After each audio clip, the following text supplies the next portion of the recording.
ठाकुर जी कह रहे हैं राजस भक्त का लक्षण क्या है? मां, जो केवल सांसारिक ऐश्वर्य की कामना से मेरे पास आता है, सुख संपत्ति घर आवे, कष्ट मिटे तन का, ओम जय जगदीश हरे। जिसको केवल सांसारिक संपत्ति चाहिए, ऐश्वर्य चाहिए, यश चाहिए, नाम चाहिए, कीर्ति चाहिए, केवल इन्हीं कारणों से जो मेरा दर्शन करता है मैया।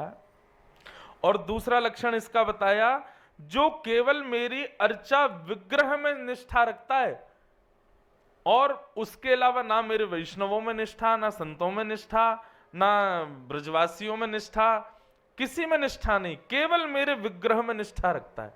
कई लोगों को मंदिर में देखा, विग्रह की तो खूब पूजा करेंगे, बाहर आके पंडित जी को गाली दे रहे हैं, बाहर आके ब्रजवासियों को सुना रहे हैं, बाहर आकर के संत महापुरुषों को ही सुना रहे हैं। आपकी भक्ति कभी स्वीकार नहीं होगी। जो केवल सांसारिक संपत्ति की कामना करता है मेरे से, घर बन जाए, गाड़ी मिल जाए, ये हो जाए, वो हो जाए, मेरे ये काम रुके, वो बन जाए। भैया एक बात मेरी बहुत ध्यान से सुनो, संसार में जितनी भी चीजें आप प्राप्त करना चाहते हो सब आपका कर्म प्रदान कर सकता है। हम ठाकुर जी को बीच में क्यों लाते हैं कि आप करवाओ? ठाकुर जी हमको दूसरी कामनाओं की पूर्ति के लिए मिले हैं। ठाकुर जी ये सांसारिक विषयों को देने के लिए नहीं है, वो हमारे कर्म पर है। लक्ष्मी पूजा करने से ही धन बढ़ेगा, तो बिल गेट्स ने कभी लक्ष्मी के दर्शन भी नहीं किए होंगे, पर आज सबसे ज्यादा लक्ष्मी पूरे विश्व में उसके पास है। अब तो कोई और हो गया है, कोई और आ गया है ऊपर।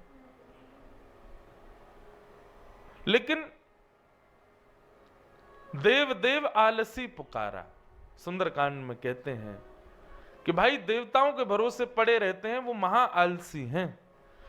कर्म की उपलब्धियों की प्राप्ति के लिए ठाकुर जी की आराधना कभी मत करो, वो आपके कर्म पर निर्भर होता है। ठाकुर जी की आराधना तो केवल उनकी प्राप्ति के लिए, उनकी कृपा की प्राप्ति के लिए, उनके दर्शन की प्राप्ति के लिए करो। जो नाम जप करते हैं, परिक्रमा करते हैं, एकादशी व्रत करते हैं और आदि आदि वैष्णव धर्मों का पालन करते हैं, पर उनके बदले चाहते सांसारिक वस्तु हैं, तो माफ कीजिए, आपके द्वारा किए गए वैष्णव धर्म वो उच्च श्रेणी, श्रेष्ठ श्रेणी के नहीं माने जाएंगे। एक जगह मैं कथा करने के लिए गया, तो जैसे सब माला जपते हैं, नाम जप करते हैं, तो आजकल काउंटर आ गया, वो ऐसे उंगली में लगा रहता है और लोग उस पर बटन दबाते रहते हैं। अच्छी बात है, कोई बुराई नहीं है उसमें।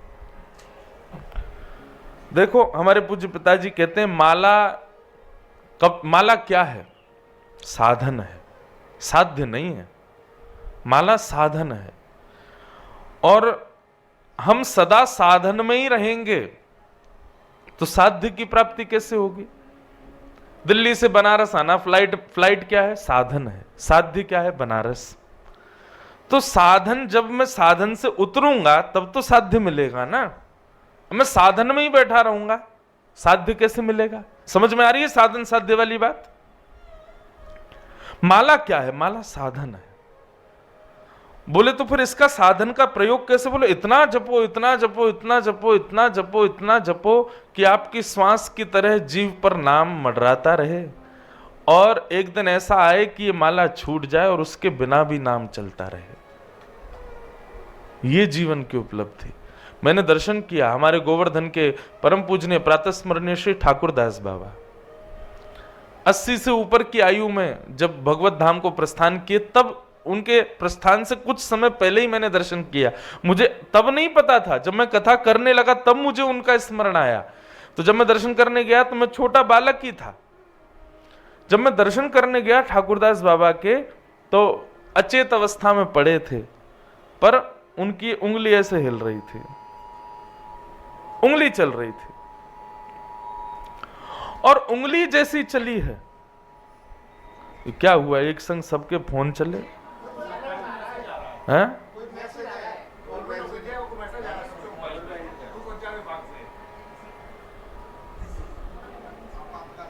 मैंने कि भाई एक संग सबके